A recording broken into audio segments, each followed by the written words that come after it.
Get ready. 10 seconds. 5 seconds. Start. Mr. President, when I received your invitation to inaugurate the 39th annual session of the Federation of Indian Chambers of Commerce and Industry, I was somewhat hesitant in accepting it. I was aware that since independence, each annual session of the Federation has been inaugurated by the Prime Minister. This, in fact, was the main reason for my reluctance. These annual meetings are beginning to become almost a ritual, and I am not much of a believer in rituals.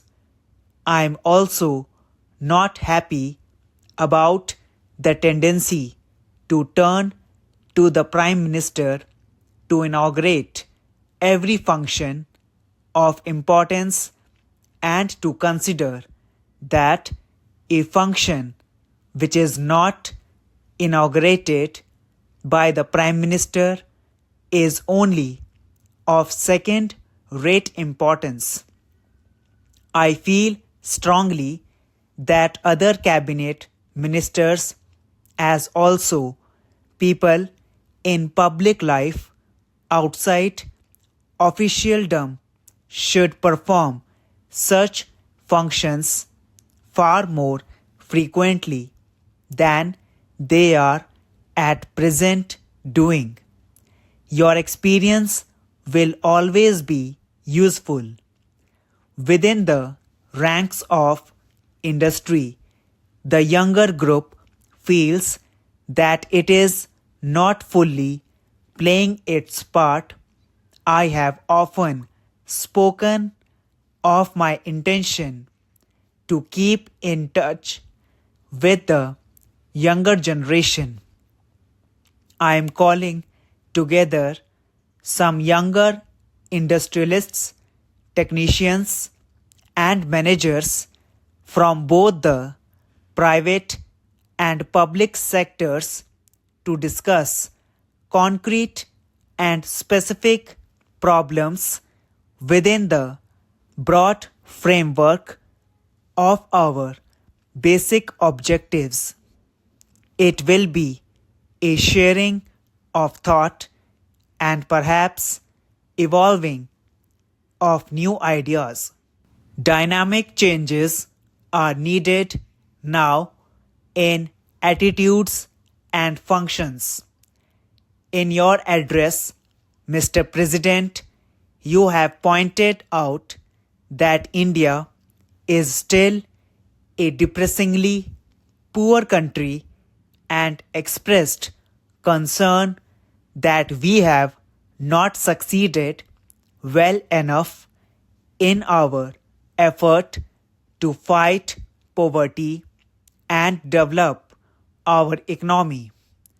Poverty is indeed the central problem facing us, and it is the way in which we set out to tackle it that we as a nation will be judged. It is a long and arduous battle that we have to wage. It calls for clarity of purpose, for determination, for unity. It demands of us all the perseverance, the discipline, the hard work of which we are capable. Slowly and steadily, we shall be building a new and progressive nation in which even the poorest in our country will be able to enjoy a minimum level of living. There will be fuller employment, more widespread facilities, of education and health, greater opportunities for youth, and less inequalities of income and wealth. After you had shown so clear a recognition of the challenge of our situation, I was a little disappointed, Mr. President, to hear you suggest that we would be well advised to have a smaller fourth plan. After a detailed analysis of all the relevant considerations and a recognition of the limits of the possibilities open to us, one may come to any conclusion about the size of the plan.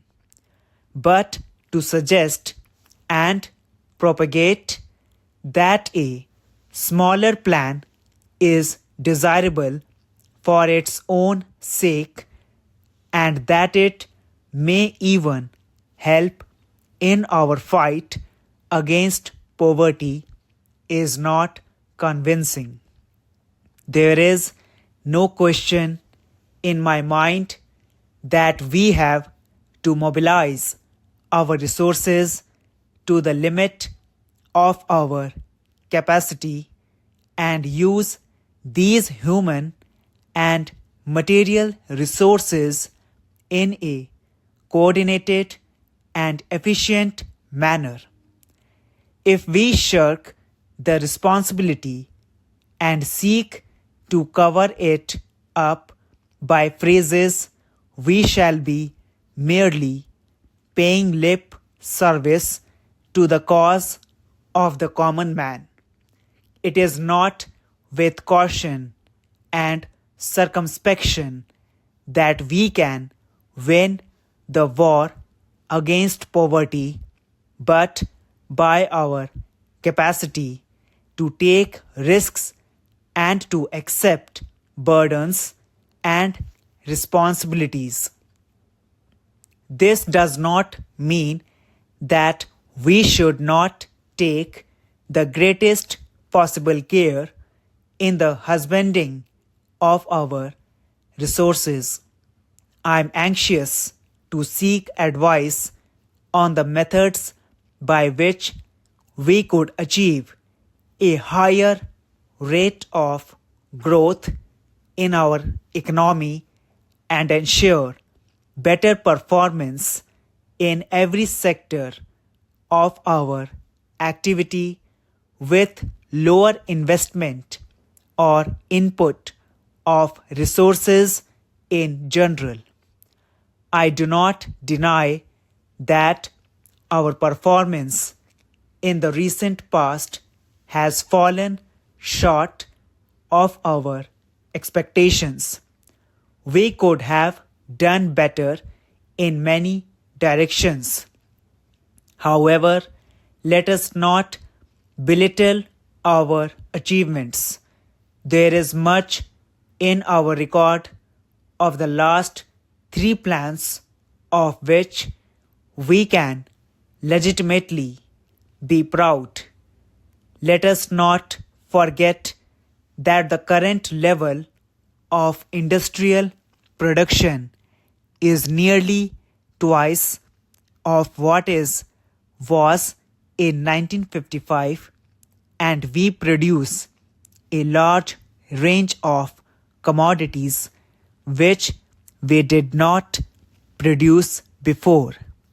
The output of food grains increased by 70% between 1959-61 and 1964-65. Let us not ignore the great progress in education, especially primary education and technical education. New skills have been developed. Science and technology are making their presence felt in distant villages. Much of the frustration which exists in the Indian economy today and which you have voiced flows from the fact that the performance of the third plan has fallen short of our hopes. Let us by all means learn from our mistakes and attempt to correct them to best of our abilities and resources.